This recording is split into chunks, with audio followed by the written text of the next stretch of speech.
और हमारे साथ दो खास मेहमान जुड़े हुए हैं। बीजेपी के नेता मनोज वर्मा हमारे साथ हैं और साथ ही प्रोफेसर मनीष वर्मा हमारे साथ हैं और प्रोफेसर रविकांत हैं विश्लेषक हमारे साथ।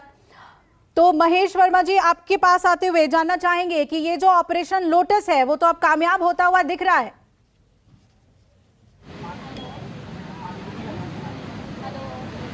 इस तरह से इस बात को कह के सनसनीखेज बनाई जा सकती है, लेकिन हकीकत इससे परे है।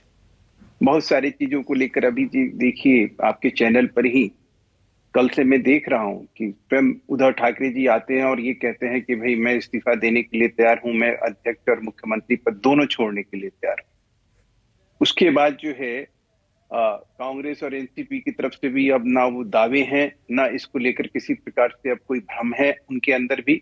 उनके भी नेता आते हैं और कहते हैं कि भाई हम जो चीज है उसको हमारे लोग जो है इंटैक्ट है। अब वो आपकी किसी तरह से इस दावे को झुठला नहीं पा रहे हैं जो एकनाथ शिंदे जी कह रहे हैं। तीसरी बात कि संजय राउत जी जो सबसे ज्यादा इनके मुखर प्रवक्ता हैं, उन्होंने कहा कि भाई हम सत्ता के लिए जो है, सत्ता आने जाने वाली चीज है, हम सत्ता के लिए जो है उसकी लोलुपता में नहीं।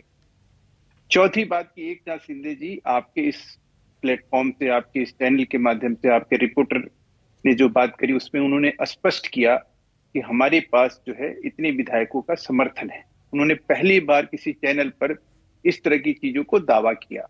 उसके बाद ये कहा जाना कि उनका कोई एक लेटर गया है, सब लोग जानते हैं, हम और आप जानते हैं कि 2/3 मेजोरिटी के बिना जो है कोई भी डिफेक्शन जो है वो कारगर नहीं है, उसका कोई महत्व नहीं है। तो क्या ये बात एकनाथ शिंदे जी को मालूम नहीं है? महेश जी, लेकिन इस बात को जताने में क्या 2.5 साल का वक्त लग गया?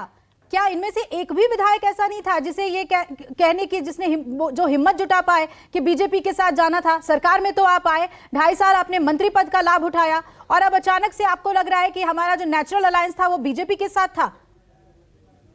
देखिए, उन्होंने बात, एकनाथ शिंदे जी ने जो आपके रिपोर्टर के साथ बात करी और उसमें जिस तरह से उसने बात रखी, अब उसमें आपके रिपोर्टर ही बता रहे हैं कि जिस तरह से उनके साथ जो है, जिस तरह से उनको प्रताड़ित किया गया, जिस तरह से उनको इग्नोर किया गया, जिस तरह से उनकी मतलब एक जो साख थी उस साख पे जिस तरह से बट्टा लगाने का काम लगातार 2.5 साल से होता रहा, तो वो एक टाइम था, एक समय था जिस तरह से मुख्यमंत्री का रवैया रहा उनसे मिलने जुलने का, बात करने का, उनके साथ संपर्क करने का। जो पार्टी एक कट गई थी वर्कर से, नेता से, अपने पदाधिकारियों से। चलिए, यानी इस आप पूरे सिचुएशन का ठीकरा जो है वो उद्धव ठाकरे के ऊपर ही फोड़ रहे हैं, नेतृत्व पर फोड़ रहे हैं। प्रोफेसर रविकांत, इसमें दो एंगल और है। अब ये जो परिस्थिति पैदा हुई है, खासतौर पे वो चिट्ठी जो न्यूज़ 24 दिखा रहा है, उसके बाद आप क्या कहेंगे? किसे हम इसके लिए जिम्मेदार माने? एनसीपी को मिला हुआ वर्चस्व, या उद्धव ठाकरे के नेतृत्व में कमी, या फिर बीजेपी का इसके पीछे हाथ? कैसे देखते हैं सर आप इसे?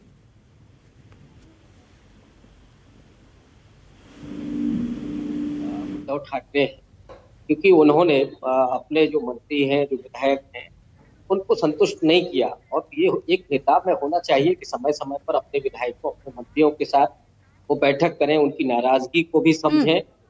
ये जो बीच में दूरियां बनी है, मैं ये नहीं कह रहा हूँ कि अचानक हुआ या केवल इसी वजह से।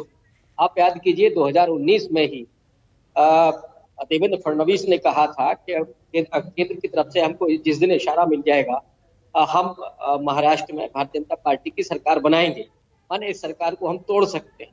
तो ये कहीं ना कहीं इंतजार था उस समय का।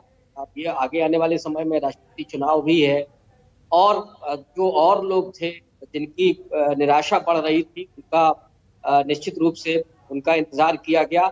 और उस मौके पर जो तमाम लोगों की नाराजगी थी उसको एक साथ करके और ये पूरा ऑपरेशन किया जा रहा है। हालांकि एकनाथ शिंदे जो नेता है वो पहले से भी इस बात को कहते रहे हैं कि कांग्रेस पार्टी के साथ अलायंस बहुत विश्वसनीय नहीं है या हमारा ठीक ढंग का अलायंस नहीं है, हमें भारतीय जनता पार्टी के साथ होना चाहिए था।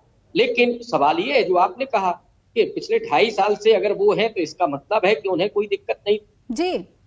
और अभी जो हो रहा है, देखिए जो दावे किए जा रहे हैं एकनाथ शिंदे की तरफ से, ये सिर्फ दावे हैं। अभी हम इसमें नहीं कह सकते हैं कि उनके पास कितने विधायकों का समर्थन है। 37 विधायकों का समर्थन अगर उनको होता है तो निश्चित रूप से शिवसेना टूट जाएगी और 2/3 मेजोरिटी के साथ वो अपनी नई पार्टी बना सकते हैं। और उसके बाद ही देखने में आएगा कि महाराष्ट्र में राजनीतिक उठापटक होती क्या है।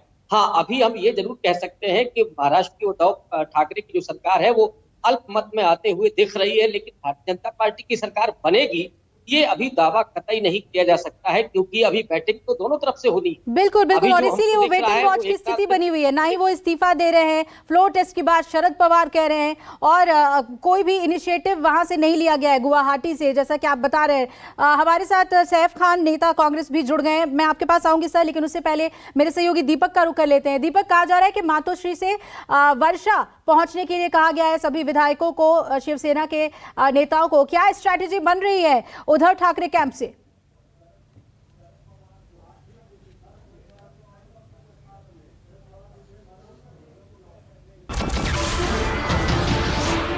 नमस्कार, मैं हूं मानक गुप्ता।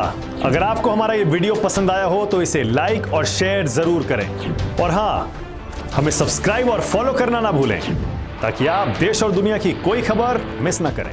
तो जुड़े रहिए हमारे साथ और देखते रहिए News 24।